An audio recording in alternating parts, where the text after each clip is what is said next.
What's good, everybody? It's Crypto Austin, and look who I found. I found Devaraj.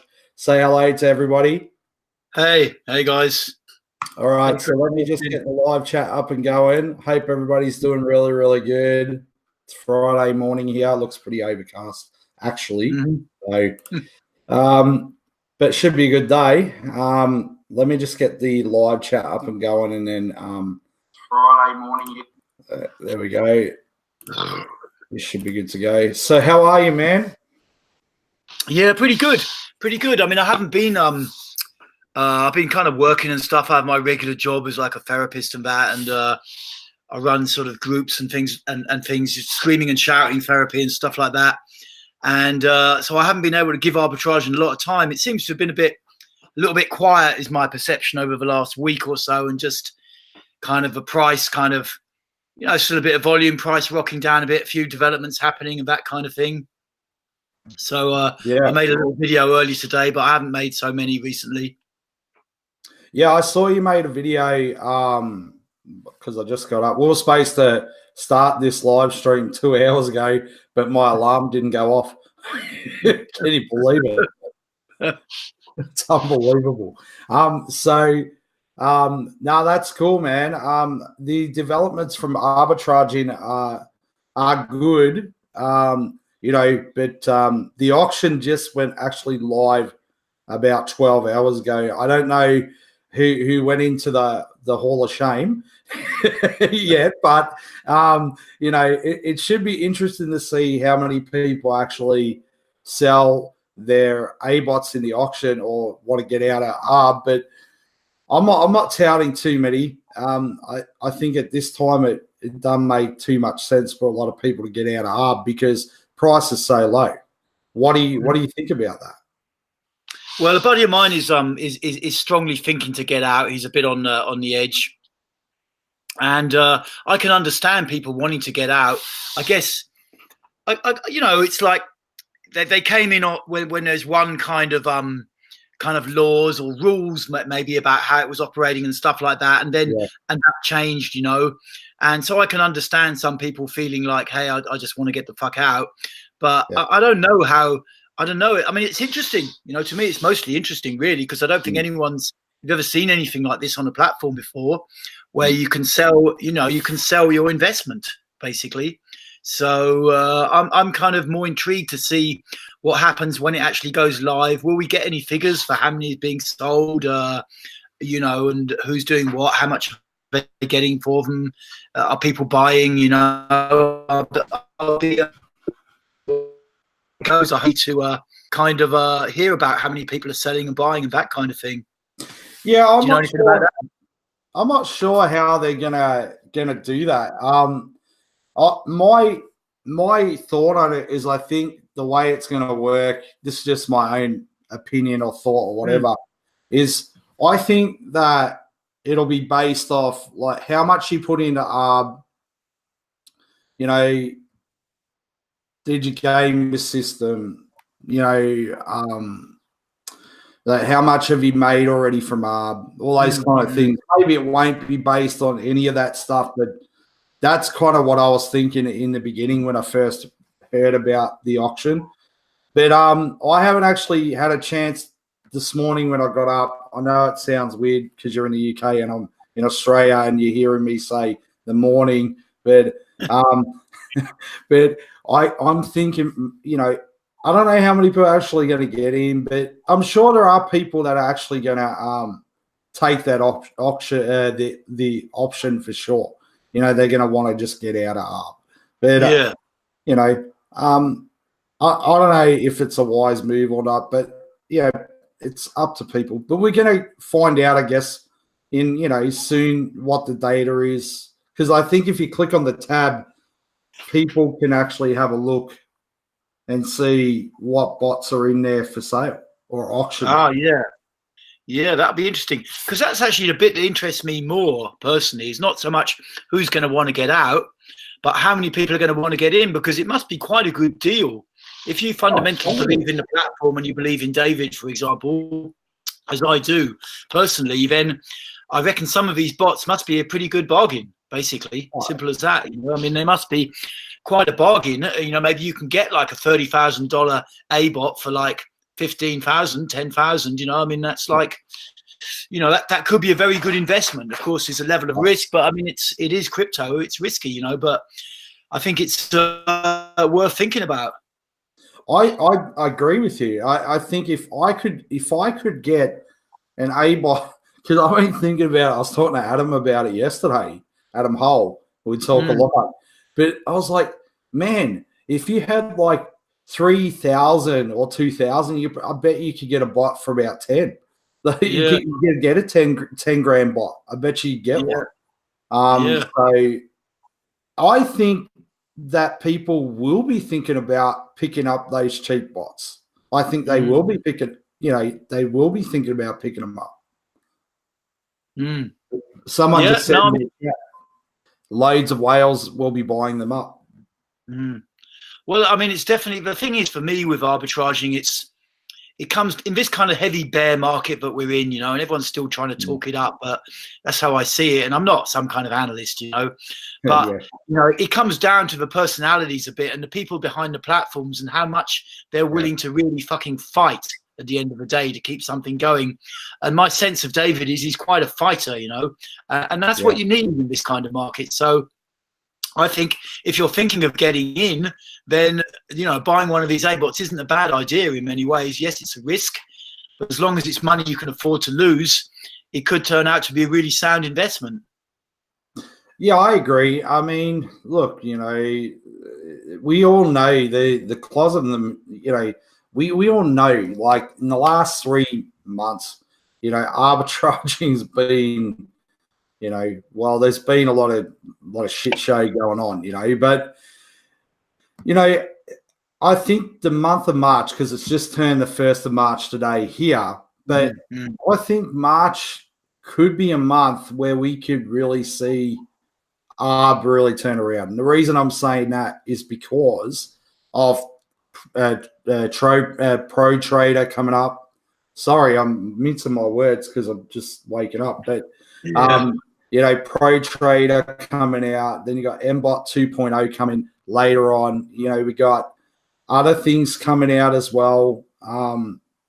We've got so much innovation coming out. The roadmap's been released for ARB for 2019. Who knows what else Dave's going to do or what the team's going to do. So, not all is doom and gloom for ARB. We already know that. Yes, Dave isn't really, talking again, but maybe he's just working, So we have to just be patient, wait and see, huh? Yeah. And the reality is the last 2.5 months since mid-December, since the launch of a block exchange have been chaotic. But if you really step back from that and look what actually happened, was actually very little happened. But in reality, it's such a volatile business. Everyone is on a fucking knife edge. Like, is it real? Is it a scam? Everyone's ready to run to the door or whatever, and it's just human nature around money. And it only takes a little shockwave like that to come through it, and it can have huge repercussions. Yeah. And I imagine that's really all that's happened. It's not that anything so major actually happened. We couldn't get our dividends for a while. We couldn't sell our dividends with the new block exchange. People are freaking out left, right, and centre, and a lot of craze and panic goes on. And I think it's all that is just hopefully just a big learning for the team. I'm sure if David was connected to anyone who ran a normal bank out in the world, he would have received a ton of advice not to go anywhere near the block exchange for that very reason. But any slight ripple in the pond where it's already people are on a knife edge, with their money in there, of course, it's going to send a lot of people over the edge, and you get a lot of crazy behavior. And then it just takes a long while for that pond to settle again, and people to think, oh, it's all right to get in, it's all right to get in, and it might well take a month or two. But I always push in my broadcast stability, because I know David listens to what I say, and he's told me that anyway. And if we can keep stability going and a bit of innovation, I think there's every reason that arbitraging can pick up. I don't think there'll be many competitive platforms coming along, because the market's quite down, and he has also raised the bar a bit by making himself visible, and And so it makes it harder for competitors to come along, because a lot of them are a bit scammy at the end of the day. You know, so I don't see that much competition. If people, you know, it could easily happen, but it just goes on stories. You know, the story starts to come out again in a month's time that arbitraging is stable again, it's doing good. People will get back in, I'm sure. You know, it's just the kind of market we're in, and half those guys that have sold out may well want to get back in again. You know, that's just part of life and money and trading and stuff, as I see it. I'm going to say, like, I don't think right now is you know, I don't think right now is a good time to auction your bot. I mean, you can get out if you want to get out. I mean, that's fine. The option is obviously there. But let's say ARB's token hits $1.50, $2. Well, what are you going to do then? You know, you're going to come and buy back into ARB? You might. But really seriously think about your decision before you just act on it. Well, the thing is, you know, I mean, that's how I think as well. But if a pro trader will not think like that. A pro trader will say, I'll sell at this price, and if it goes up, then I'll buy again, because they're not just responding from the emotional brain. But, you know, and the FOMO is there. But yeah, I mean, I'm just interested. I'll be interested to see if there's going to be a list up online of who's selling and stuff. I suppose they won't put your name up there as a kind of shame. They'll show the bots up, and that you can buy them at a certain price. I mean, I guess in a sense that kind of favors the people maybe a little bit who've been a bit suspect, because presumably their bots will be priced lower. So I guess if you've got a 30 grand bot and you've gamed it like fuck, you know, your bot might be up for sale for 5 grand or 10 grand. Someone who's got a 30 grand bot who's been really a good boy the whole way, their bot might be up for sale at 20 grand. So I don't know how they're going to you know, work that, you know. But I mean, it's all interesting stuff at the end of the day, and I'm quietly hopeful. I think the only times I've seen myself freak out a bit and is when I think David's pulling back from the project or something like that. You know, I think he's a good guy and he's a good man for the job, and long as he's there, I think this platform's got every chance. So I'm pretty happy with it, really. You know, I'm pretty happy with it. There's a few things I have around, you know, going out on YouTube and selling stuff, you know, when it's like people are listening to you, you know, and I know a lot of yourself and a lot of the other people promoting ARB have taken a lot of flack because, you know, that is part of the job, as I see it as well. You know, you're kind of the very visible front line. And then if people are listening to you and then, you know, the platform looks shaky, of course, a lot of those people are not really going to have the strength to say, well, it was my decision. They're just going to look around for you or someone else to blame. Yeah, of course. And that's kind of human behavior. But then again, you know, I think it is a bit, because people ask me quite a lot, you know, should I get in now? And then I am like, you know, and I never had any connection to Dan, you know, the Revolution guy who works on his oil thing, you know. But I could also understand a bit what I understood from him, you know, that he'd got his buddies into it, you know, that's, you know, they're close friends of his. And now the thing's looking fucked up. He feels really shit about it, I think, underneath it all. That was the impression I got from watching his videos. And I can relate to that as well, you know. It's like, for me, it's okay for me to put my money in and take a risk because it's my money. But when it comes to promoting something and advising others to get in, it is difficult. I think you've either got to be completely covered in Teflon, or you've really got to be clear inside yourself that you totally believe in this project. Yeah. You know, that's the main gray area for me with arbitraging. Totally agree.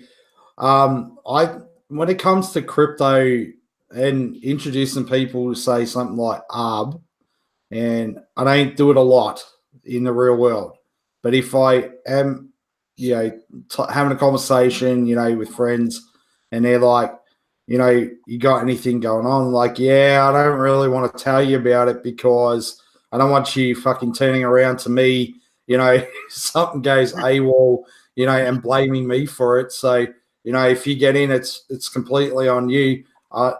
Don't fucking talk to me about it if shit goes AWOL.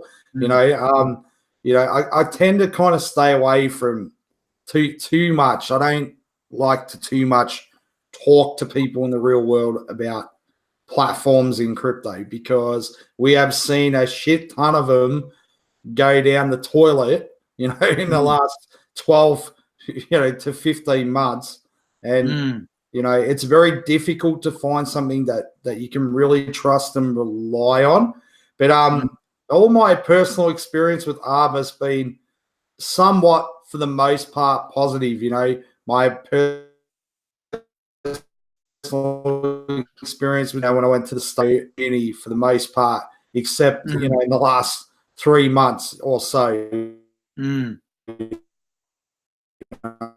Cutting out there a little. I don't know if it's maybe it's my going on. Yeah, maybe it's just a shitty internet. I don't know, but I can't really say too many negative things in my own personal experience. That's what people need to understand. My own personal experience has been a pretty good one. I can't turn around and say, oh, it was real shit, when it wasn't. I've had a pretty good experience. Yeah, me too. And I kind of the thing that in a sense was lucky for me. I came out of the BitConnect thing. I lost 12,000 US in BitConnect, and that pissed me off for sure. And I was on an emotional journey. But it also made it clear to me, that you cannot go around in crypto thinking there's a totally straight project unless you're the fucking CEO. Basically, you cannot. It's unrealistic. You cannot. It is like Victorian London, like in Oliver Twist or something. It's all dodgy, and it is all dodgy. Even arbitraging. Dave has made himself very visible and at times given a lot of personal revelations and stuff like that, but no one really knows how the back end of arbitraging operates. That's a simple fact to me, and it's also a fact the way I see it, but the platform is not really configured to trade the A-bot, as I and various other commentators have pointed out over the years. If you actually wanted to set up an investment platform for people to put money in, they would invest in a token, Bitcoin or Ethereum is what they would put into the bot. So as I see it, but the platform does function in the way BitConnect functioned primarily on anticipating token price rise. And, what I'm trying to say underneath it was you can't really rely on a platform or a CEO or whatever. You must take a calculated risk and not simply assume that, that it's totally fucking legit and wonderful and great. You cannot go down that road, in my opinion. You have to really take a calculated risk. And for me, like I said, I come back to Dan. I don't have much connection with him or anything, but I do think he was a bit too in the positive, and it's fair enough. He was really, really believing in it, and it was all wonderful. And you're almost setting yourself up to crash into the other side a bit, And I think if you start from a perspective that this whole area is dodgy, that it is suspect, there isn't transparency. No one really knows how the platforms are making money. What's really going on behind the scenes. Yet, despite that, you can make money, but you have to really take it on your own risk. So that's the way I try and approach it now, post BitConnect. And that has worked for me. Same as you, it's been, for me, yes, I've made good money on arbitraging, and it's as simple as that, Yeah, well, when did you get into arbitraging?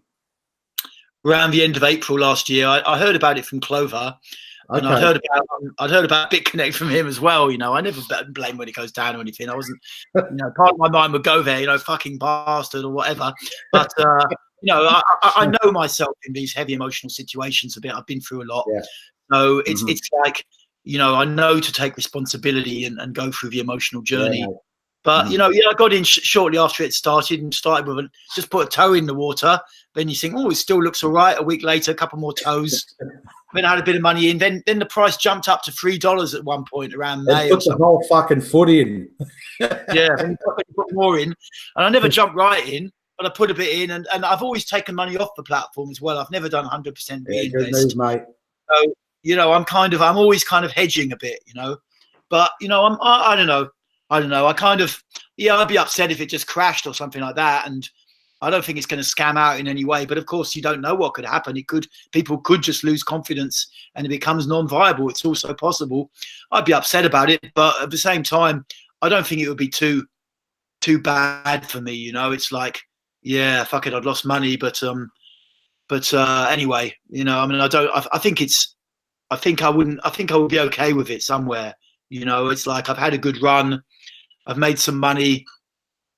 You know, we haven't really been able to get our money out of the A-bot at a good price since about last October anyway. So I'm kind of, you know, it becomes a bit like a meditation where you can see your own mind freaking out at all the negative possibilities, but finally you just have to fucking trust. You know, there's not much else you can do about it anyway. You know, it's like it's kind of like one of these workshops in a way, you know, where you just have to fucking trust.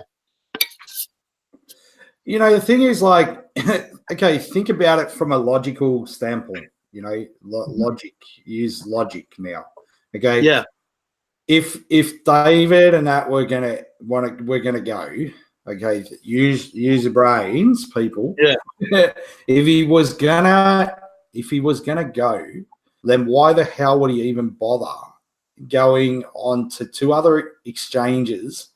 You know, and then he's back on CoinMarketCap as well. And not only that, I mean, he's giving people an option to get out of ARB in selling the entire bot. Then he's giving a pro trader, and then he's going to bring out MBot. And then he's got all this other stuff, partnerships with a bank, mind you, you know, in whenever that's going to be. And there's another huge surprise coming in the back end of the year that's not revealed on the roadmap.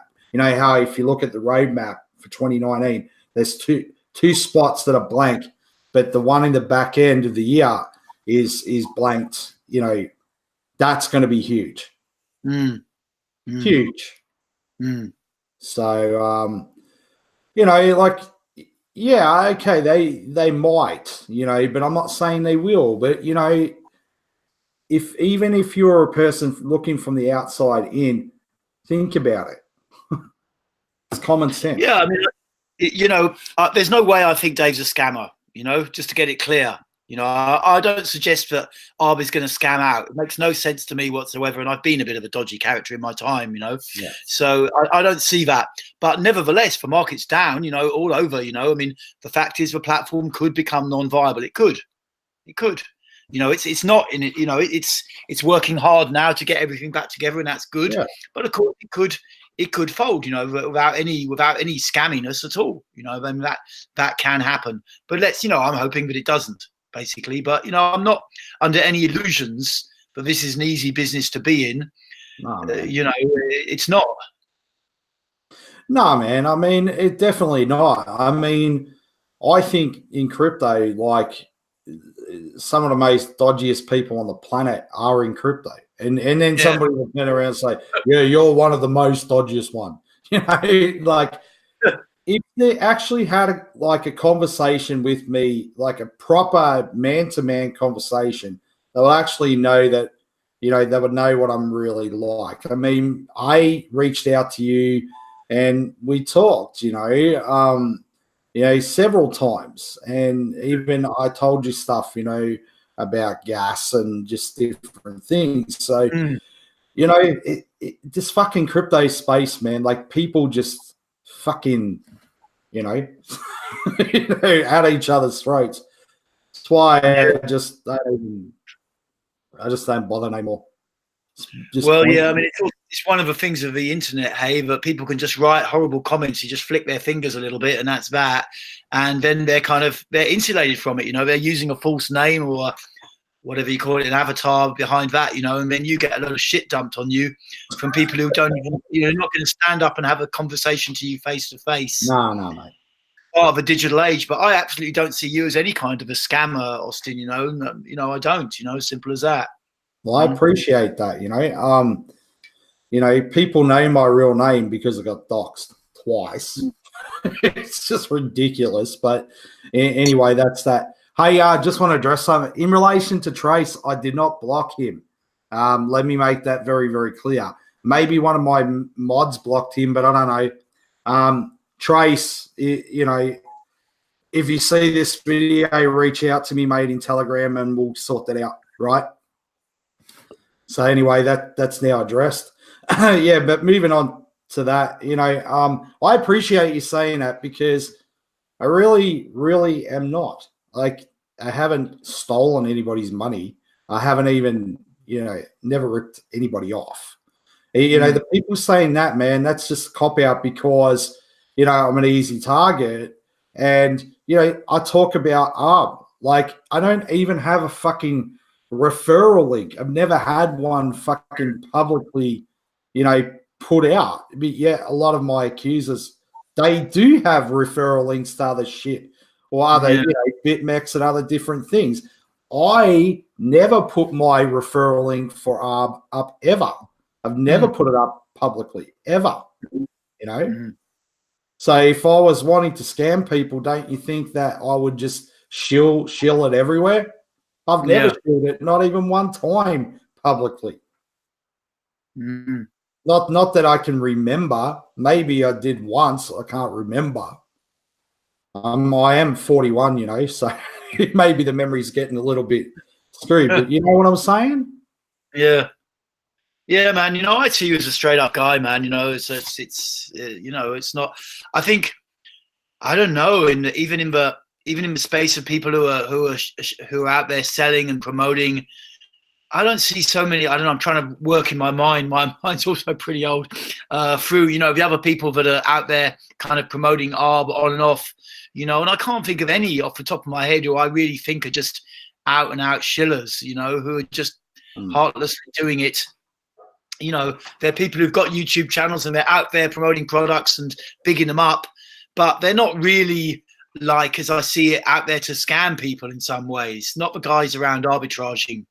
I can't think of any off the top of my head anyway, who I look at them or I watch their video and I think, fucking hell, mate, you're just out for a quick buck and you don't give a shit about the project or something, know. Like this guy Bitsway, he was a bit up and down about ARB for a little while, about a month ago. And I thought he was very heartful about it. He was also very honest about it. It was like he was really sharing what was going on for him.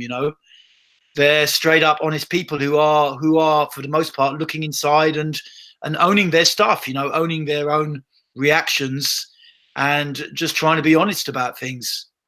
Well, that's the most important thing, is just being fucking honest.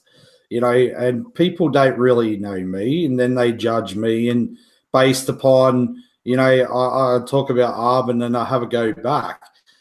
When you get, vilified, fucking, like day in, day out, what, you're not going to snap back? Of course you are. Of course you're going to have a go back. But, the thing is, it's just pointless, you're just really pointless.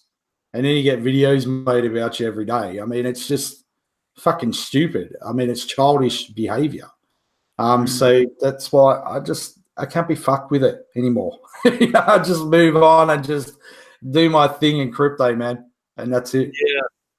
So you because I know you stopped making videos a few times, because of all the drama and stuff. But you always come back a bit. Say that again. But you always come back, hey? You come back and go for it again. Yeah, of course. I mean, I don't think that like you should stop because somebody's giving you a hard time. People just are against you or whatever. If you truly do believe in something, if you truly believe, like in a project, it doesn't matter what it is. I mean, people say, "Oh, ARB's not really a real project." Yeah, you're looking from the outside in, judging it. You don't fucking know. You're not over at Dave's. You don't know the fucking devs personally. You don't know David personally. I do know David personally. I've met him in real life. I've spent time with him in his house over meals. And I've met him. Does that could he take off? Of course he could. But if he's fucking here when in the worst time of the fucking platform's history and he's still fucking here, I mean, use common sense. Think about it. I mean, at the end of the day, what it comes back to for me is, I have a right to have my opinion, Of course. And so other people could take a contrary opinion to me and whatever, but you're the same, you have a right to have your opinion. Of course. And as long as we're just speaking for ourselves, on YouTube about our own experience and what we believe in. I don't see where there's really a problem with that, you know. People. I guess it's also a learning. Do you feel you've learned stuff over the time you've been on YouTube with Arb and stuff, or do you reckon you're a bit different now from? That's a great question, man. That's a great question, man. Because fuck, man, I felt like I've aged about fucking 10 years. But I really have learned a lot. Over the journey. I reckon you learn so much, in crypto. You learn about people, you learn about psychology, you learn about money, you learn about greed, you learn what makes people tick. You learn about people's, two-faced side. You learn about so many different facets of the human nature. It is crazy, man, seeing how, like you say it perfect, like you fuck with people's money. Oh my God, it's going to be like World War III. It's like crazy, this shit, but to answer your question, yes, I've learned a hell of a lot about a lot of things. I've learned a lot about myself in this whole journey. It's been amazing, actually. Yeah. Well, that really gives it some value, eh? It really gives it some value. Being in the kind of, right under the spotlight or whatever, Yeah.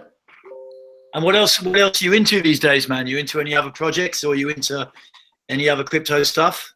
Yeah, man, I've got some Bitcoin just put away that I've been sitting on for a while. That will not be getting touched. It's nice and put away. Somewhere. Maybe someone will know on a piece of paper written somewhere.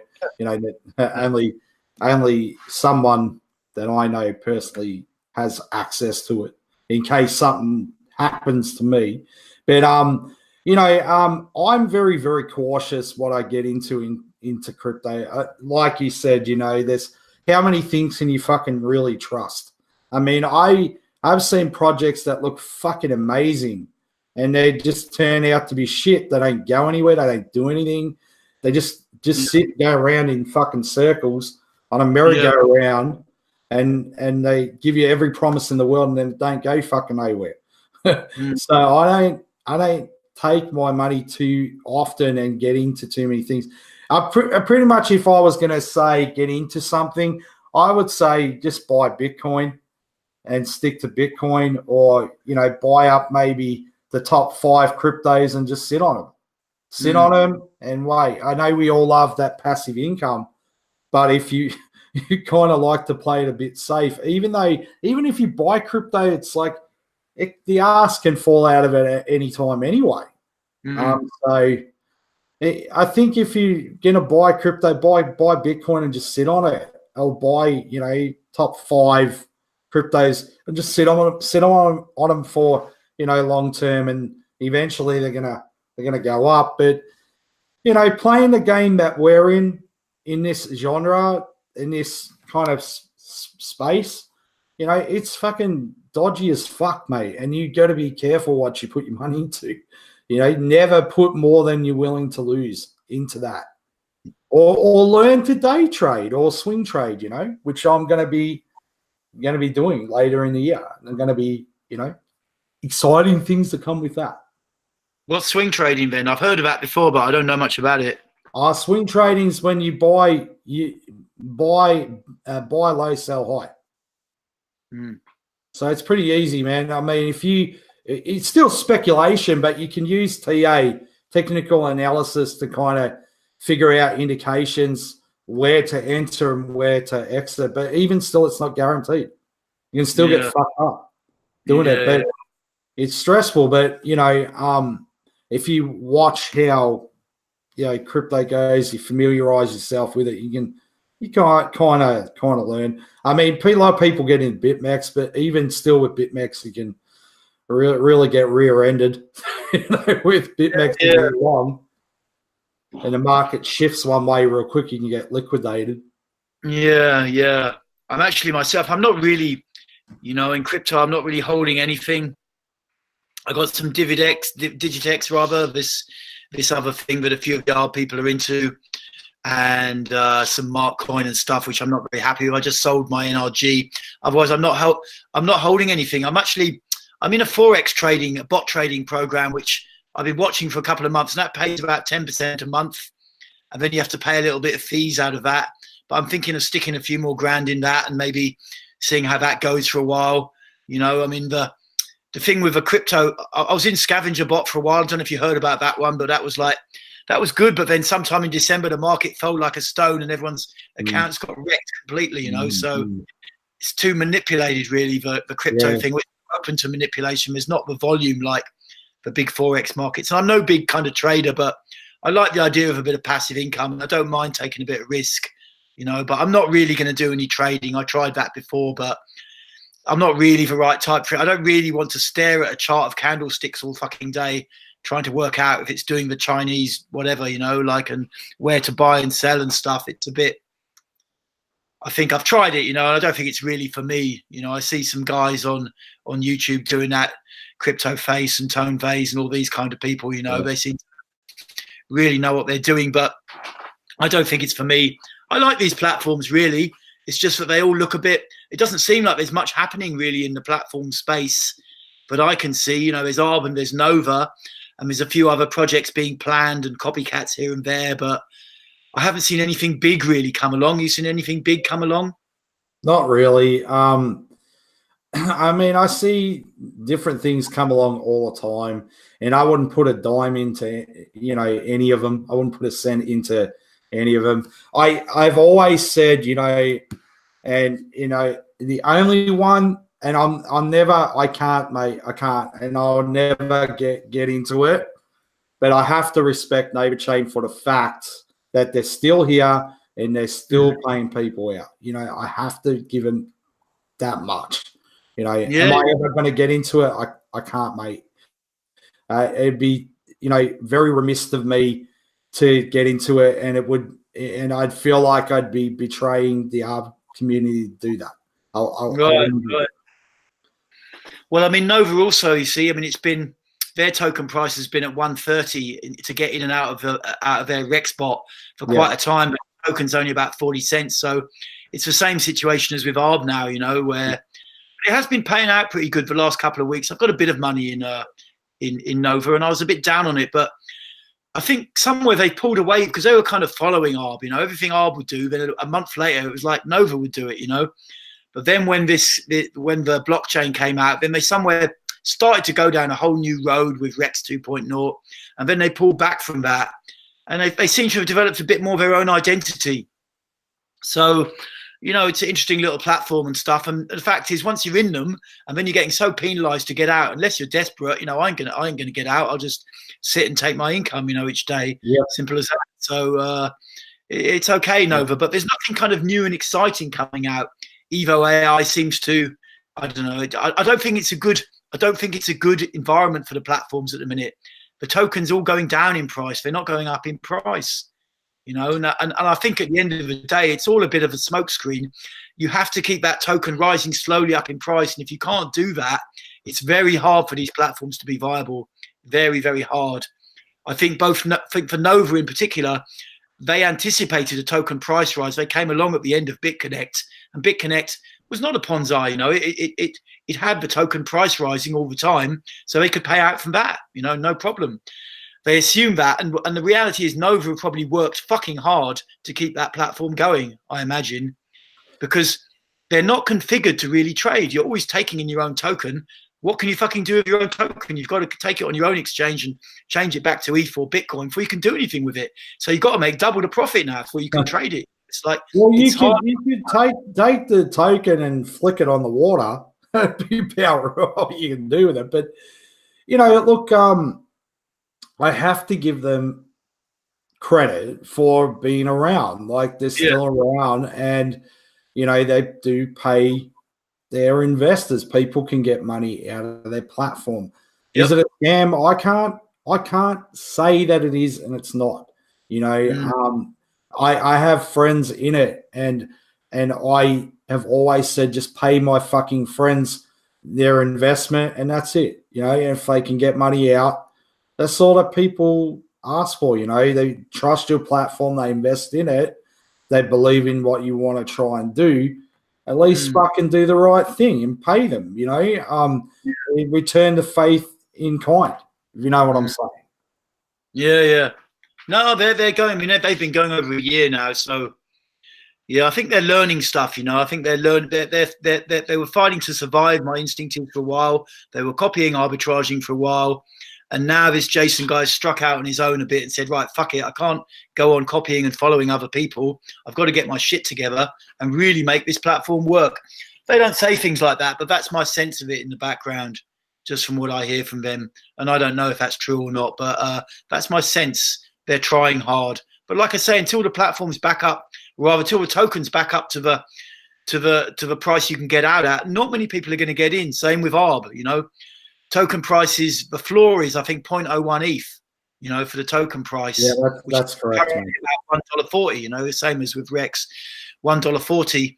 You know, and you know, until the token price is back up at around $1.40, it's going to be hard to find just small time guys who are going to come in, because unless they're stupid and don't realize that, because they can't get the money out of the same price. You might get big investors that know Dave and trust him coming in, you know, big boys, but you're not going to get so many small time people in.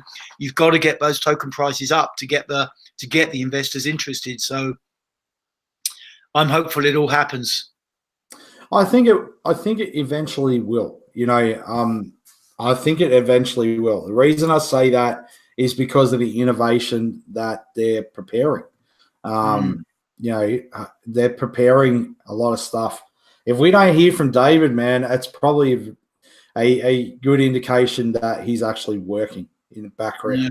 You know, remember he said that before, like if he's not around really communicating, he's got his head down, ass up, just working. That's what he did. So. Yeah, I believe that. You know, it's like, you know, for guys like us, we're happy to just switch on YouTube and start babbling on. I do anyway all the fucking time. You know, channels, I just open my mouth and start talking, and that's easy for me, you know. And actually, that's what these platforms need a bit to create confidence, really. But you know, I try and see it from like the viewpoint of someone like Dave or the devs. You know, they want to keep a lot more privacy in some ways, and they're more happy just head down in a project. You know, I don't know Dave so well, but I guess he's the kind of guy who's just happy, really having his head down in an exciting, innovative project where that's taking all his attention. And that's probably how his brain gets pleasure in many ways, you know, just really focusing on something and really trying to crack it open, really trying to make it perfect. And then when you're in that space, of course, you don't want to come out of that space and start talking and stuff and getting questions and getting your attention kind of hijacked all over the place. So that's the kind of guy he is. I mean, I've met a lot of guys like that in my time, you know, and there's a lot of people, there's a lot of men in particular who are like that. They just want to get their head down in a project, and then it is a bit ideally, you know, the perfect CEO would, of course, get on YouTube at least for 10 minutes a day and just speak and just show his face, because it's in reality it's that creates confidence from people. They can see you, they can feel you, and then you know what's going on. But he's probably just doing. He's got his projects and he's head down in them, and you know, he doesn't quite notice possibly or realize the value of that. There was a time a few months ago when he started doing his hanging out live streams. I thought that was brilliant, you know, and it was that kind of converted Blake, you know, in Israel to swap sides a bit, and you know, because then people can really see and feel you. But you know, he's his own man and he's got to do his own thing, and that's how it is. Yeah, I totally agree with you. I mean, if you go to David's house, you know, fucking idiots just, you know, here's what I don't get. Like, why do people have to fucking dox David and put his address up? I mean, fucking hell, man. Like, it's just stupidity. But if you go to David's house, you go into his office, you can see fucking, he's got these mirrors in the room where he works, and you fucking see all his shit that he's got written all over. It's like a fucking mad scientist, dude. Like you can see all the shit that he's got written on the mirrors and background, like of all the plans and shit and the things that he's thinking out, because he can look at it and go, and see what's happening in his mind, and he fucking looks at everything, puts it all up on the mirror, and I'm like, it's fucking fascinating. Like I look at it and I'm like, I'm already fucking dead by looking at all the shit that I'm reading. I'm like, it's far above my head, So, yeah, sure. No, he's a kind of a bit of a mad scientist like that, I guess. Kind of Einstein kind of thing, No, it's cool.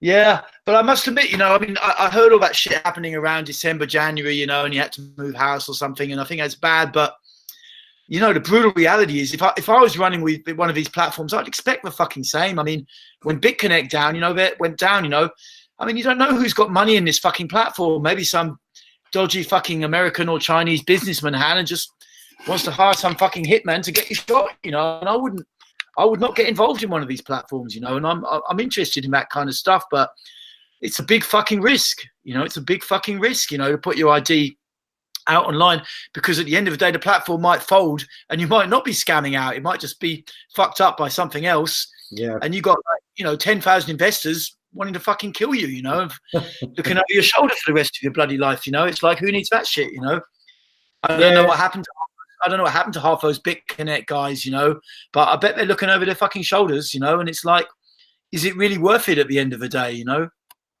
Well, I mean, here's the thing that I look at in crypto, okay? Crypto is a place where people blame everybody. They blame everybody for everything. Always looking for a fucking scapegoat. You see, they fucking exit scammed on me and they took my money, the fucking cunts. They stole my money. Nah, man, you push the button, you put your money in. Take some fucking responsibility for your own actions.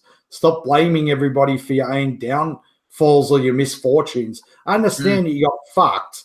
They put the whole arm right in your ass. You got fucked. I understand that.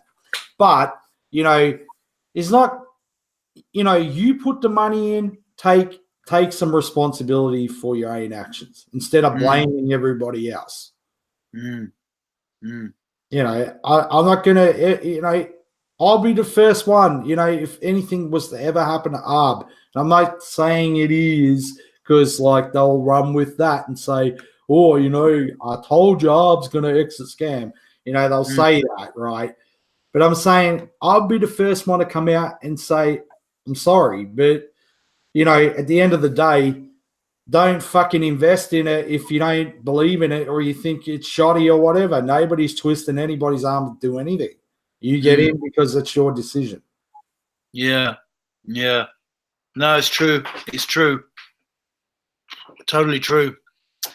But, knowing human nature for what it is, it is the kind of thing where I'd think if someone offered me to run one of these platforms and be visible about it, I think, well, it is risky, fucking hell. You don't really know who you're dealing with, who's putting money in and what kind of mind state they're in. It is a dodgy old business, Yeah. I mean, it's a double-edged sword. I mean, you come out, you show your face, that you paid a price for doing that. But then you become hidden and everybody goes, see, they don't fucking show their face. They don't show, they're not transparent, blah, blah, blah. Well, what do you want? Like in fairness, okay, playing devil's advocate, Jason from Neighbor Chains never showed his face. No. Never, not one time. Yes, he's done voice interviews. Even if that is Jason, nobody knows it's fucking Jason. It could be Doink the Clown for all we know. It could be fucking anybody. But I'm not saying it's not Jason. You know what I'm saying? Nobody knows that's fucking really Jason. Even in face reveals, does anybody really fucking know that it's, really who they're saying that they are, Yeah, but you see, my point is I don't really blame him. What Novachain has said. I don't blame him either. Legal reasons in Germany, but I doubt he's even really German. Personally, he's probably using some kind of German voice changer a little bit when he's being interviewed.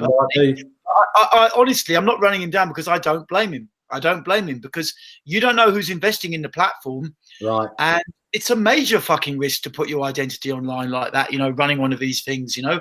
What if it gets fucked up? What if the FBI shows you've got a ton of guys after your fucking blood, you know? It's like, who needs that? You know, it is fucking risky, you know, it is risky. Yeah, anyway. It's a lot. You know, you're right. It's a lot. You know, I can tell you this much, you know, if I was approached, and I do get approached from time to time, you know, hey, you know, do you want to, you know, promote our platform, and do you want to promote this? And I knock them all back. I say no, because I don't fucking know these people. Number one, you know, they could be dodgy as anything. I'm not going to put my name behind anything. You know, I am in another, you know, project. You know, I put my own money in. Okay, did you hear that? I put my own money in to another project. But I'm not going to make videos about it. I'm not going to tell people what it is unless they like say, "Can you give me the info, please, please, please, please?" Like somebody else did the other day, and like basically harassed me. Well, they didn't harass me. They asked me for about 10 minutes. What is it? What is it? What is it? I'm looking for other opportunities. I'm like, okay, I will know you pretty well. All right, so this is what it is. But that's me putting my own money in, you know. That's because I know the CEO. He's a good guy. He's a good guy. Well, I think. Yeah, I mean, he better be. Finally, you have to try to be. I think ignore what other people think, really, because it's like it's not our job in life to please other people. Basically, at the end of the day, you know, it's not my job to fucking please anybody. You know, if they're not pleased, it's not my problem. You know, really, it's the kind of truth. You know, it's like. So I try not to come from a position of trying to please anybody. You know, I just put my opinions out, and I just try to own them 100%, and really take ownership for what I'm doing and what I'm getting involved in. You know, and I had a bit of a freak out about a month ago when I had a few people when I was on one of these kind of complaining. I saw it. And then I was freaking out about some because I just couldn't listen to so many whiny motherfuckers. You know, it's like there's a breaking point for me. You know, and I can also be whiny at times, but you know, somewhere, you know, it's an opportunity to you know, to really take ownership of the situation and say, okay, what's the best way to move forwards now? How can we all be responsible? You know. Yeah, totally right, man. I mean, you know, people, I can't say it any more clearer to the people watching. If you get into crypto investments, if you perceive something and you call it an investment, don't fucking put more money in than you're willing to lose, and take fucking own responsibility if some shit goes down, you know, and blame other people for your misfortunes. You know, don't point the finger. Always take your own, you know, take responsibility for your own actions, so to speak. That's what a real man, a real woman does. You know, Exactly. That's what a real man, real woman does. But you know, would I put my name behind another kind of one of these looking projects like ARB or never again? You will never ever see me doing that unless it's a super legit company that's registered or, you know, something along those lines. I will not be putting my name behind something, you know, publicly unless I know that you know, it's going to be registered or something like that. SEC compliant or, you know, something along those lines, because then it's fully transparent, you know. Yeah. I don't know if you think crypto will ever get to that. I don't know if it'll ever get so legit. I don't know. Who knows what's going to happen? There's some new phone out. I saw that Samsung phone it can like work with Bitcoin or something. I didn't really read the whole article. You know, I guess people are trying to adopt the technology a bit. Yeah, I mean, crypto's kind of like the slow snail, you know, when it comes to the real world. I mean, it's going to take time, but eventually it's just going to pop, you know, like the world's going to use blockchain. You know, I mean, banks are building their own blockchains. You know, government agencies will build blockchain. You know, eventually it'll become like social media, you know. Yeah, we'll see. Eventually it will. We'll see what happens. Hey, the space is open. You know, I mean, I really haven't got a fucking clue. You know, I haven't got a fucking clue what will happen with crypto or any of it. I kind of have a feeling that something big might come out of a left field sometime in crypto. You know, because we've had all the tokens and the altcoins, the ICOs. We've had the platforms. You know, and things like, you know, FOMO 3D and decentralized, you know, open Ponzi schemes like that and that kind of thing. And I'm just kind of thinking, well, will some little hybrid somewhere suddenly pop out of somewhere and be exciting again in the same way that like 6-8 months ago, FOMO 3D was a big kind of hit for a while, you know, and arbitraging was a big hit for a while. I guess I'm not super plugged into crypto. I don't spend all my days chasing through different YouTube videos, but I haven't heard of the next real big thing because, in a sense, everyone's milked all those hypes unendingly. You know, they've milked all those hypes over and over again. But I just wonder, will something really innovative and exciting suddenly just emerge out of it? You know, and I wouldn't be surprised if something did, something really different somehow. You know, I think eventually, I think it will. Something will come along. Someone will think about, you know, doing something and they'll execute and it'll be big again. You know, I think crypto is the place for fucking innovation. You know, like it's like fucking, if we look through history at all the different innovators of all the different shit that, you know, someone thought one day they fucking hit their head on the wall and said, oh, we need to create, you know, this thing called a tap, you know, where we can get fresh running water running out of it. And you just turn it on and, you know, that was a marvel of creation. Then you got the motor car. Someone, you know, hit their head on the ground and came up with the motor car. And, you know, innovation's always been around. It's going to be no different in crypto. People will be geniuses and come up with all these ideas and just innovate in crypto. It's going to happen. Yeah. Something's going to pop up into the space.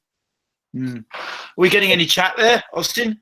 Yeah, plenty of chat. Always the people just listening, they are enjoying the conversation we're having. So they're always, you know, they're talking a lot about crypto and, you know, they're talking amongst themselves as they're listening, but people are enjoying this, man. So, yeah. Yeah.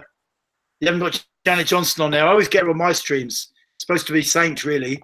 So Janet Jackson exit scammed a long time ago from my streams. she gone bye-bye, man. Yeah. Man, you know, speaking of Janet Jackson, when she writes a fucking novel, man. She writes a novel. I mean, if you look through your comment section, she's always writing a novel, you know. Yeah. Well, someone told me it was Saint, really, you know, and I noticed a few times that her syntax seems to change a bit, like the way she writes stuff. Yeah. When she's like suddenly writing something, it comes out a bit more like a young guy, you know, right. And then other times she's a bit more like a middle-aged woman in her writing. I don't know, little things I notice sometimes. So who knows, you know?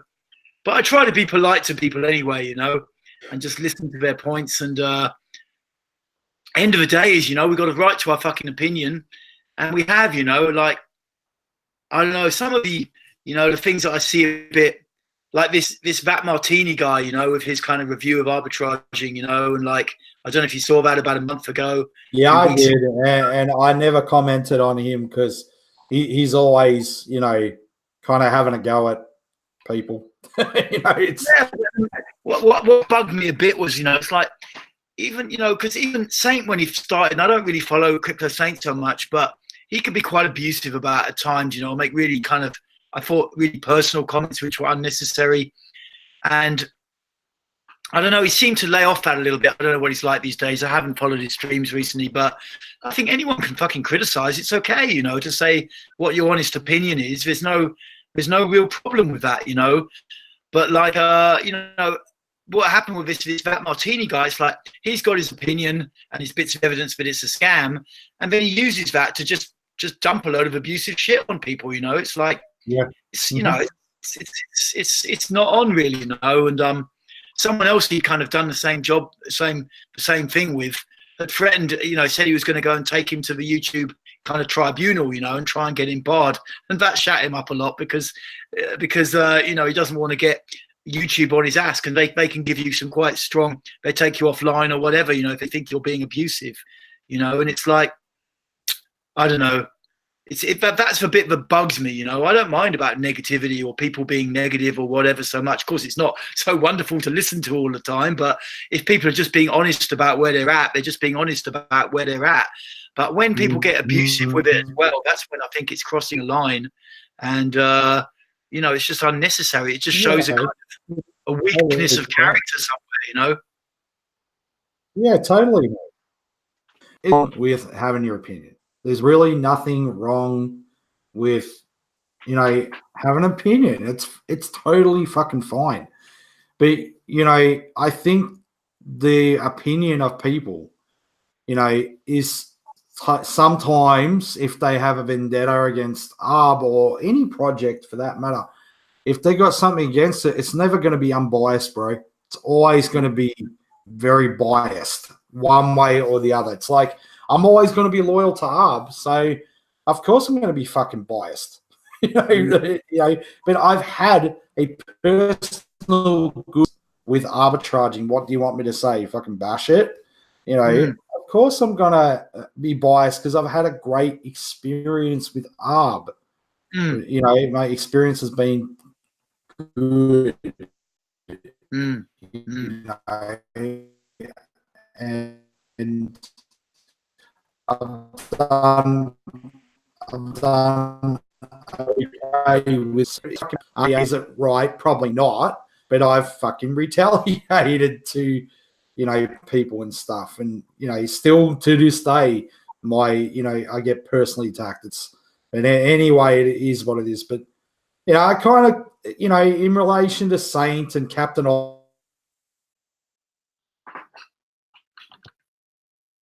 You're cutting out a bit there, Austin. Sorry, mate. It's probably the internet. Like I said, in relation to like Captain Obvious or Saint or whatever, I don't watch their content. I don't pay attention to anything they have to say because it's just pointless. It's pointless. Yeah. I'm not going to sit around and listen to negativity and, you know, it's fine. Have your opinion. That's not what I'm saying. But I'm not going to sit around watching content that's going to just bash all day. Not going to happen. Yeah, totally. I mean, who is, you know? I mean, like, I think also with, you know, this Saint guy, you know, it's like, if I imagine myself being him, you know, he's been saying now for like 8 months that this project is going to exit scam, and yet it doesn't exit scam. Meanwhile, right. Projects have exit scammed, you know. It's like, I mean, are you deluded or do you have any intellectual honesty? I mean, it's like, it's kind of, that's what I'd be thinking about him, you know. It's like, how can you just keep on saying something's going to exit scam and it doesn't exit scam? Yeah, you get viewers and people listen to you and you get a bit of a hit off it. And I think he does raise good points at times, you know. The times I've seen his videos, you know, I don't think I think it's okay when he's not being abusive. I think it's okay. But nevertheless, you must feel a bit funny. You know, it's like, I've been saying it's going to exit scam for 8 months. He's been saying it, you know, and it hasn't exit scammed. It's like, where does it kind of leave you as well? Where does it kind of leave you, you know? And every now and again, he gets really excited when he thinks it's close to the edge of collapsing or something, and then he's kind of really laying in there. But I mean, in a sense, bro, I think it more comes to the point.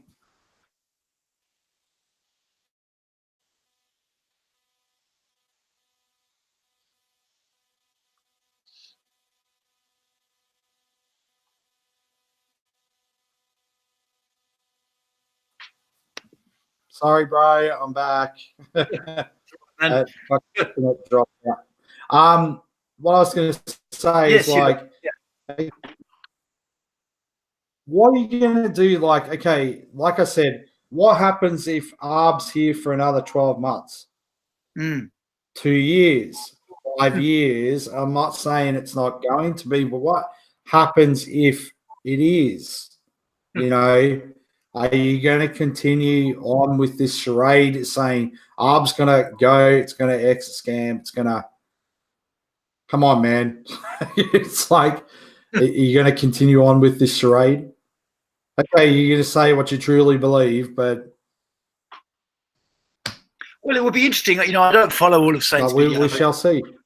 But it would be interesting, you know, if he just did come out at some point and say, "I'm surprised it has an exit scam so far," you know, or if he just came out and said something like that, I think that would be quite. Maybe that might be. Well, it would just be honest, wouldn't it? You know, I mean, who knows? Maybe they'll end up best buddies or something. David and Saint, you know, who knows? Stranger things have happened, you know. And in many ways, you don't know. Old Saint could be doing. You never know. The platform a favor, because if there's one thing a guy like David, you know, it's going to spur him on, is someone like Saint telling him the thing's a scam when he knows it's not. You know, he's going to maybe fights extra hard just to keep the platform going to prove him wrong. Who knows? You know, I mean, who knows what goes on in the background? You know. Yeah. But never know. Yeah. You know, the thing is, like, okay, if we look back a few months ago, he was one of the most biggest bashers of arbitraging. Blake, well, Batman from Israel, right? Yeah. I talk to him like very regularly, like probably every day, just about. It's not every day; it's every second day. But, you know, Blake was one of the biggest bashers of Arb. Like, he caused a lot of fucking headaches, man. But you know, David doesn't hate people, man. He doesn't hate people. I don't know, he might now, but you know, he doesn't hate people. Like, if they actually would have a conversation with him, one-on-one conversation, you know, but it is what it is. But you know, we move on, you know, get on with the job, and that's it, you know. All this fighting and stuff, it's just pointless. That's why we're not focusing on any of it. But, you know, and even talking about it in this stream, I don't even really want to talk about it, but I'm talking about it because, you know, we're having conversation. So, yeah. Yeah. Well, I think, you know, with Blake, I always felt, because I used to watch his streams a little bit before he kind of had the conversion, you know, like one of these, you know, these rival stuff, you know, this guy on the road to Palestine or whatever, and he suddenly believes in God or something. I can't remember what the story was when I was a kid. But I would message with him a bit before he was doing that, you know, and when he was still in the negative very much. And I always had the sense that somewhere he wanted to believe, but he'd been scammed too many times, and he'd just gone right into the negative, you know. But underneath that, you could feel he really wanted to believe somewhere, you know, and he was just in that, you know, on that edge of distrust, you know. Yeah. And I guess for me personally, I'm a bit more, it's money, you know. If I really want to put my trust in something, you know, I look more to my girlfriend or, you know, friends or something like that. I guess I don't look to a lending platform, an investment platform, to put all my trust in, you know, in a way. But some people are more like that, maybe, you know, you really want to trust something. For me with trust, it's more like I trust other people I know, or if I want to take a risk, really trusting someone, really falling in love or something like that. It's more about people, women, and that kind of thing, you know. Yeah. But some people do want to really trust, you know, the financial system or someone working in finance or whatever. It's fair enough, but I think I don't know, it's like, it's money at the end of the day, you know, it's money. There isn't complete transparency in any of these platforms, and we're all taking a risk at the end of the day. It's how it is. I don't know.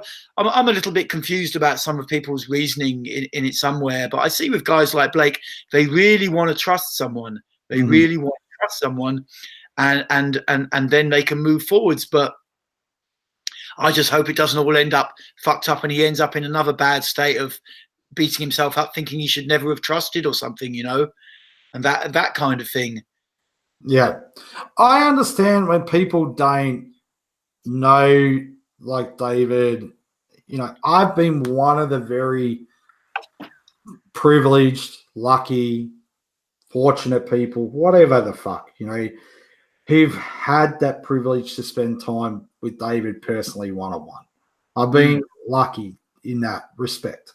But for people that have not met David or don't know him or don't get to talk to him or whatever, I can understand when shit goes on and stuff happens or he doesn't communicate or whatever, he's working in the background and shit starts to seem like it's going to die. People tend to freak out. Like, it's human nature. They tend to freak out. Like, but man, like when you know, like I know, it's like when you know, you wake up and you go, oh, the fucking clouds are going to come out. I know they're going to be there. Why? Because you've seen it so much. You have faith.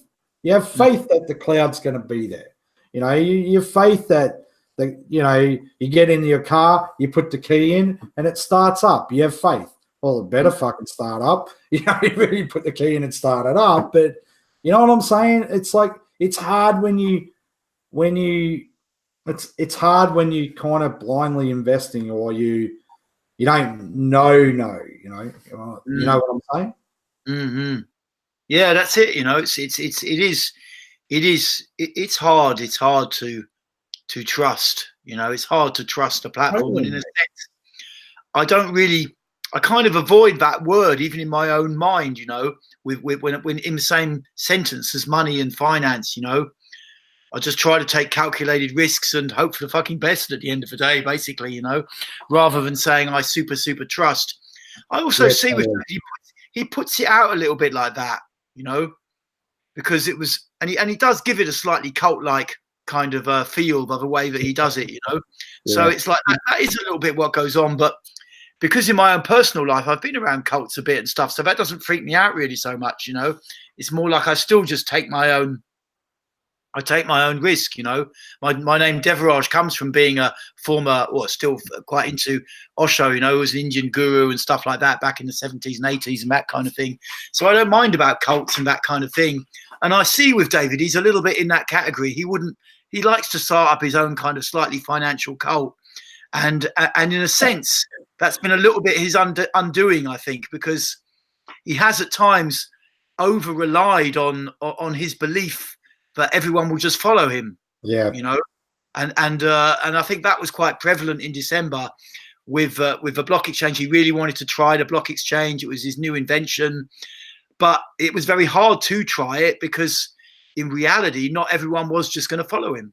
And that's what it saw. And he even kind of brought it out with this funny voting device. So that in one day, he got all these people to vote for it.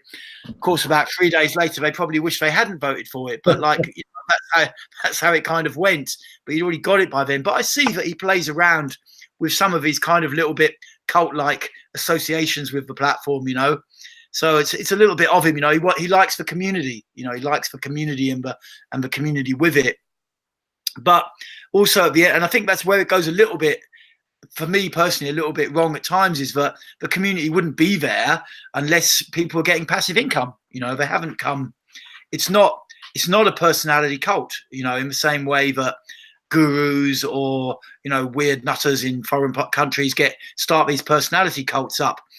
I sense in David, he kind of like to start a bit of a cult / community up, you know, but it's kind of based around this platform, you know. It's like a little bit, I don't know, there's something around there where I can feel that he gives it a little bit that energy, you know, that you have to kind of trust a bit. You have to kind of trust, you know. It's like, I think there's a little bit of that energy that goes on, and that's just how it is. I think, you know, I think people really did, you know, fall in love with Dave's personality, and, you know, they see him coming out and, you know, been so awesome. It pays, and, you know, everybody's happy, you know, when they're all getting fucking paid, you know. They'll pay me, they'll be happy, you know. Everybody loves money, you know. But when it comes to like hitting hitting a ditch in the road, so to speak, it's like we were very spoiled, like for months, really. Like the payouts were really good. We were getting paid out. You get your money out of platform. The payouts were really good. So we were really very spoiled for a long time. And then all of a sudden, we hit some hurdles and stuff. And then people were kind of like, what's happening? What's happening? Oh, fucking the world's ending, and all this shit. And they're all freaking out because they're not used to resistance, or they're not used to things happening that they're not used to, and you hit challenges or snags or whatever. I believe will overcome them. We will get through it, and we will come out better on the other side. So that's all it really was. People just weren't used to those bumps in the road, and they got really upset. People got really upset and stuff. But I think we will eventually come out of this, and we'll be better for it. Yeah, no, I agree, Austin, man. And I think one thing, it's really kind of shown to even the most skeptical mindset is that, no one who is a scammer would continue operating under these conditions. Exactly. Right? Would they? Even the most skeptical mindset must start to question at some point if any kind of scammer would be behaving like this. Of course they fucking wouldn't. They would be long gone. So it's obviously not a scam. It's obviously not a scam. That's how I see it. It's not a scam, and it's doing its best to survive and thrive. And given that it has to also operate under the shadow of being considered a scam by so many people, it has to continue to keep stepping up in the way that it has. So, yeah, watch this space, and I think all will be good with arbitraging. I think if that price gets up to 0.01 ETH again, then the floodgates will open and money will pour in. If it comes back up to that, where you can get all you can stop your whole ABOT at full price if you want to. I think that's really a target. If that can happen, if the innovation can happen, and that the hype happens, and the token price gets back up to about 140, then I think it's blue skies ahead for 2019. Personally, no matter what the rest of the world looks like, Yep, I agree with that. Hey, Crypto Steve, thanks for your super chat, bro. Appreciate it.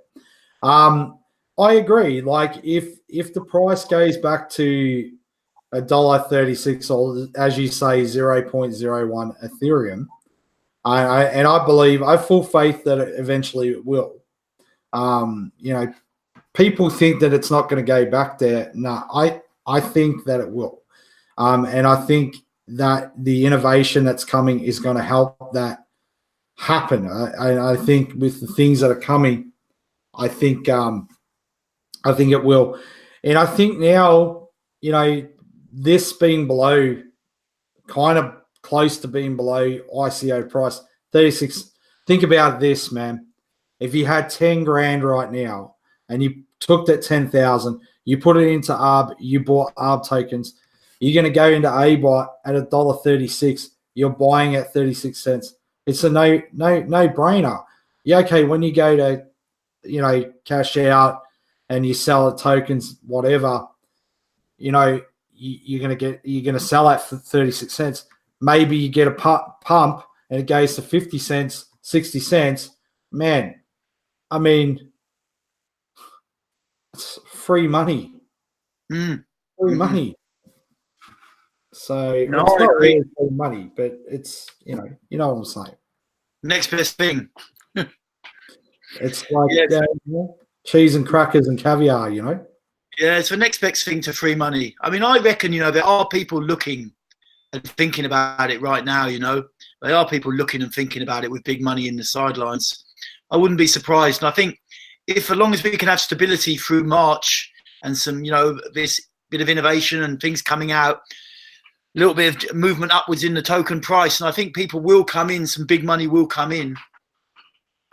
I mean, if the token price looks like it's going to go up, like it suddenly jumps up to 50, it could trigger a few guys in the background and think, fuck it, I'm putting 10K in, I'm putting 20K in. I could see it happening, I think it's only a matter of time because the good thing that Arb's really got is 8 months it ran solid, it ran very, very smoothly and perfectly. And with that track record that's already established, if it starts to smooth out again, money's going to come back in. I'm sure of it. As long as we don't have any more of these bloody stoppages, I think they're a drag, and the platform is just chugging along merrily. I think at some point people will start to say, "Fuck it, let's get back in again. This is really worth it." Dave's visible. There's no other viable projects around that look anywhere near as solid, and it's got a proven track record. So that's my feeling. It's as the weeks tick by, I think increasingly we're going to see people thinking, let's get into this. Yeah. Well, PI Wild, I'm going to answer that because you're basing what you're saying, mate, off 1.4 rate. You're thinking that ETH's going to go up. You don't know that. ETH can drop like that. Ethereum can drop like that to like $80. No problem. Nobody's really an expert when it comes to crypto. People think that they know everything about everything when it comes to crypto. The market can drop like that. Yep. So, ETH can go back to $100 today. Will it? I don't know. Maybe. I understand what you're saying. Can it sustain? Well, obviously, if David and the dev team have pegged the price at that, don't you think that they've all thought about all those scenarios? Who better placed is there in arbitraging to know mathematically what they can do and what they can't? Of course, David and the dev team. So I think that we're thinking, people think the worst, but I believe that Dave and the dev team have it figured out. So I'm not saying you trust them, but I'm saying, let's just see the process over the next, month or so.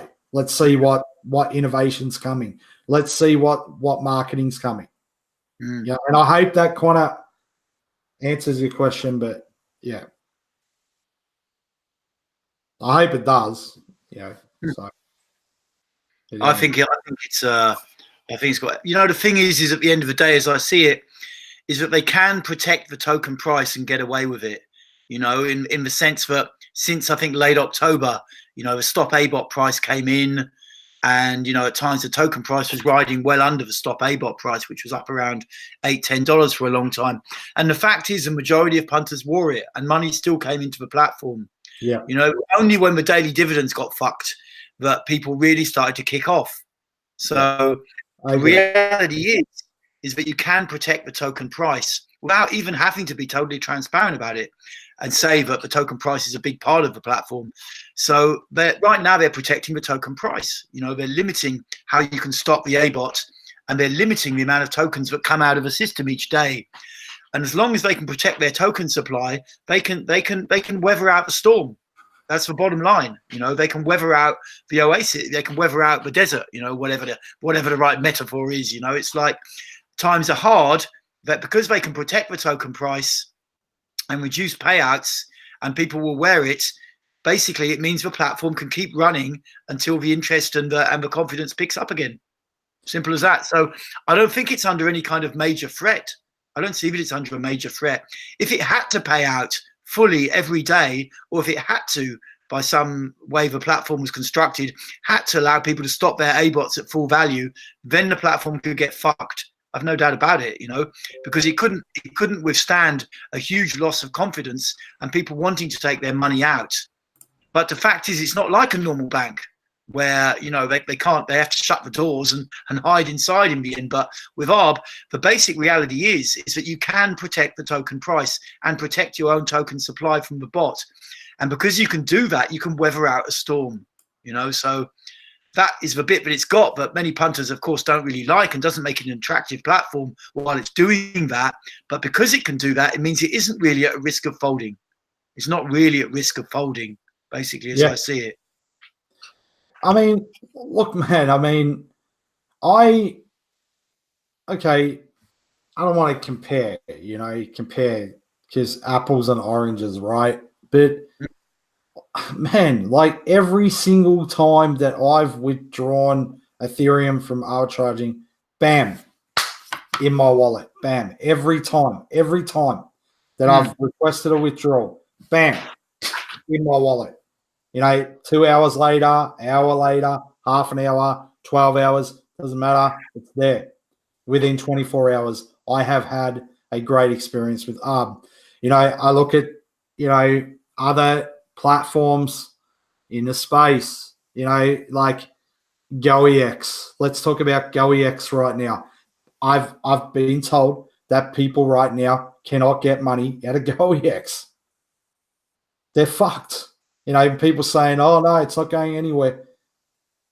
They can't get money out of that platform. It's pending. So, well, people will say, well, ARB will be like that soon. Okay. All right.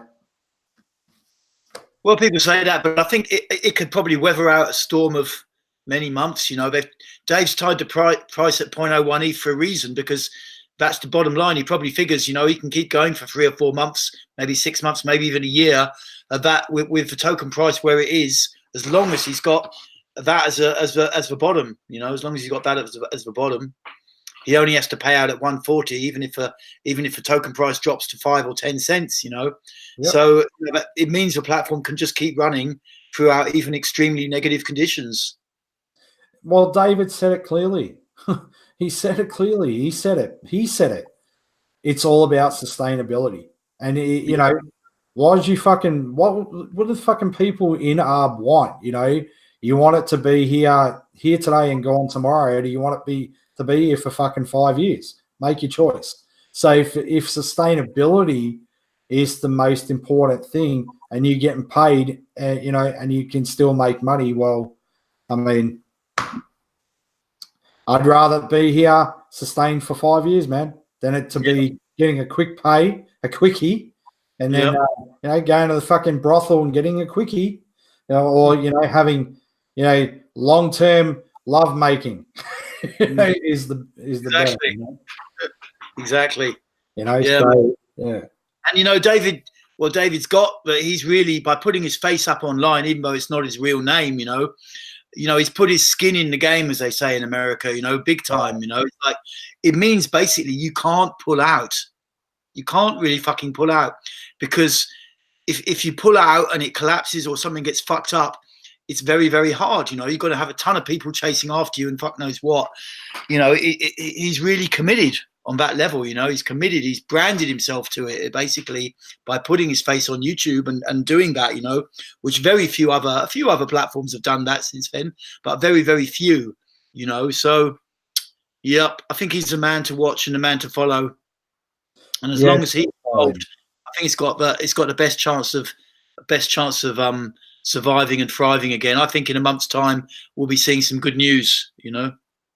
I agree, and they've got their roadmap. Yeah, okay, I understand. Pisses people off that they don't always meet their deadlines, but the auction's live now. That didn't meet deadline, but it's fucking here. It's here. You can fucking just go into the. I call the auction. I've nicknamed the auction. I'm calling it ARB's Hall of Shame. I nickname it because if we don't know if someone's username is going to pop up in that Hall of Shame. I don't know if is it live yet? Can you see? Yeah, it's live, man. It's live. So you can see a list of bots that are up for sale. I don't know because I haven't logged into the platform today, but I did see overnight my time that it's definitely live. Auction live. I'm having a look. Auction book. There's nothing under auction book. Nobody's entered the Hall of Shame yet. No one's entered. I don't think. I honestly think at these prices, I don't think people would be, unless you're like really desperate for money. Like I don't really see people just going to go in and auction their bot, but it would make 0 sense right now to do it. Well, it's a great thing to do. So I'm just really interested to see. I'm gonna have to say goodnight in a bit because I've got Yeah, to get no, up. that's fine. No worries. I'm going to look in tomorrow and see if this auction book's got any people in there selling. You know, that's It, cool. uh, Open bid.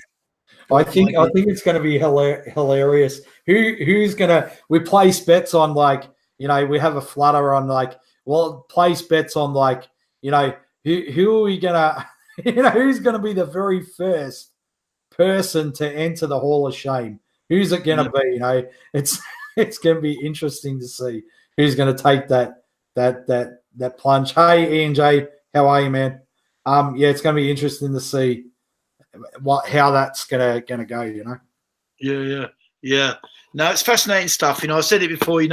When you're in Arb, you don't really need Netflix. You don't need to do any of this pay for your entertainment, because there's always tons of entertainment going on around the scene. Right. People at each other's throats and all sorts of drama and God knows what. Yeah, so it's part of it. Hey, but it's been great chatting to you, Austin. It's been awesome, and I've really enjoyed it. I really look forward to this, because I love your honesty, and I love your, just you sharing your thoughts and your opinion, and it's great, man. And we need that. We need that in crypto. Thank you, Austin. And I love your big heart, man. And you've got a lot of heart for a project that you really believe in, and it shines out of you. You're a good guy, man. You're a good guy. I appreciate that, man.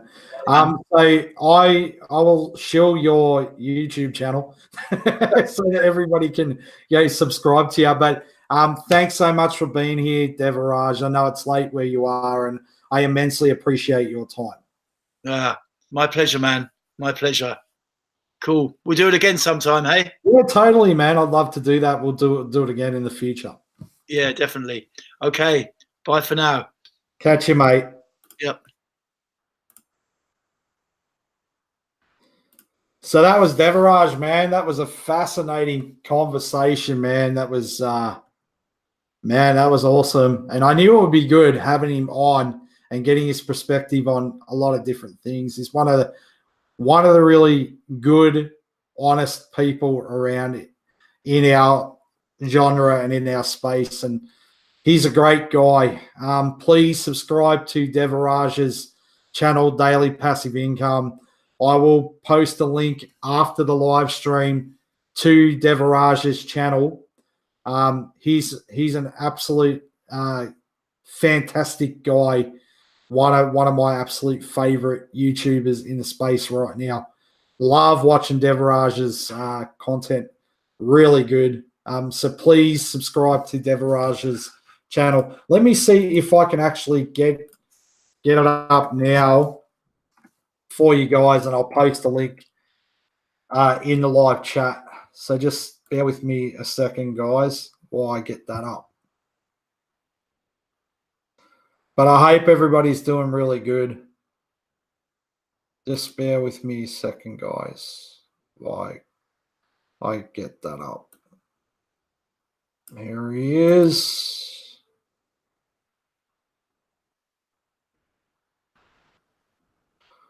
Let's get.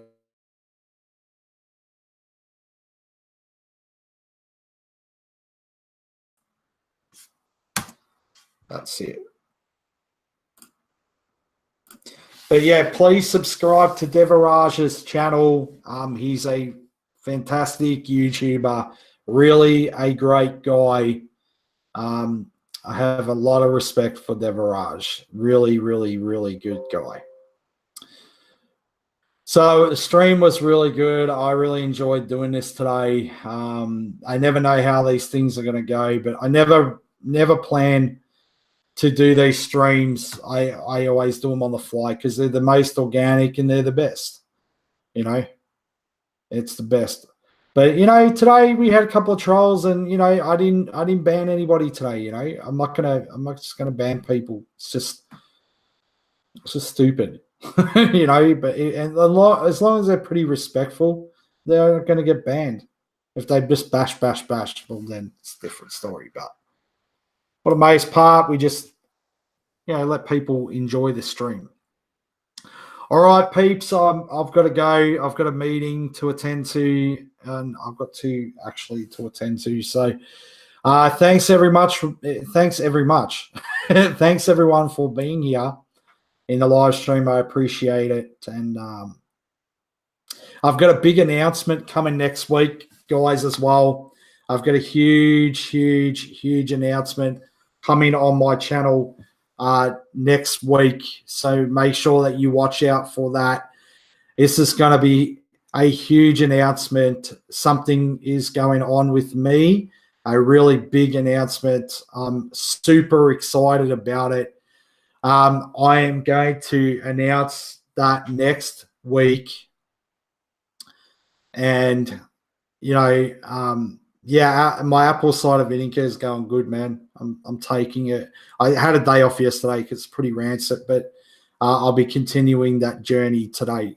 But a big announcement on my channel next week, guys. It's going to be huge, humongous. Something for me that's happening. But I'm going to announce it to you guys next week. I'm very excited. I'm nervous. I got butterflies, you know. But it's a big thing, man, and I'm going to announce it next week on my channel. Pretty huge. Sleep tight. So I'm pretty stoked. Just some news that I'm going to release. I'm going to make an official announcement next week on my channel. It's pretty huge, and I'm excited about it. So we'll let you know what day it's going to be next week, but it's going to be massive. Massive. So, yeah. Yeah, I got to get the Briggs one because the Briggs one's the best. I need to go and get it. I need to go to a local grocery store and pick some of that up today, actually. So, yes, I will be doing that. All right, guys, thank you very much for being here, supporting my channel. As always, I appreciate the love and support. I appreciate it immensely. I want to do more of these type of interviews, you know, chats and stuff with just different people, man. I love it. That's the direction I'm taking my channel in, and just getting different, you know, just different people on and just talk about whatever, shooting the shit. So I'll get, you know, some more people on next week, and we'll continue to do it. All right, guys. Love you all. Be good and enjoy the upcoming weekend, because it's the weekend here now. Talk to you soon. Bye.